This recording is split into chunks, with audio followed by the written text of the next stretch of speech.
सांगली जिल्ह्यातल्या कासेगावमध्ये जिल्हा परिषदेच्या सत्कार सोहळ्यात सांगलीचे खासदार विशाल पाटील, आमदार विश्वजित कदम आणि आमदार जयंत पाटील यांच्यामध्ये जेवणाच्या आमंत्रणावरून एकमेकांमध्ये टोलेबाजी रंगली।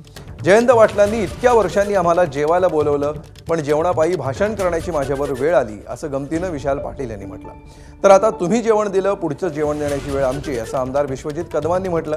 त्यावरून जयंत पाटलांनीही उत्तर दिलं।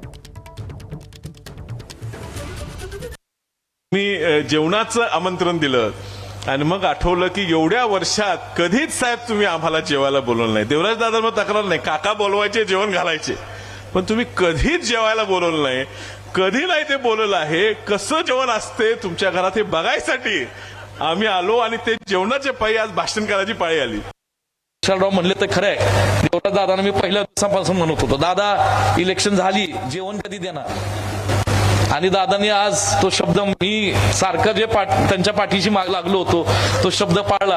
आता ही बारी तुमची, पुढची बारी आमची। आमचा पाहुणचार जोरात असतो, काळजी करू नका। म्हणून साहेब आमच्या इथं एक सत्काराचा सोहळा चांगला आम्हाला करायचंय। तुम्ही किती बोकडं आणली माहित नाही, पण आम्ही बोकडांचा फोटो काढून तुम्हाला पाठवतो।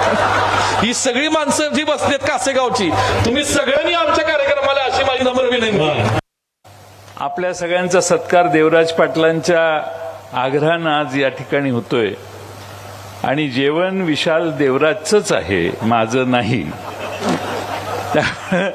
जेवण देवराजचंच आहे, माझं जेवण मी नक्की देईन। एबीपी माझा, उघडा डोळे बघा नीट।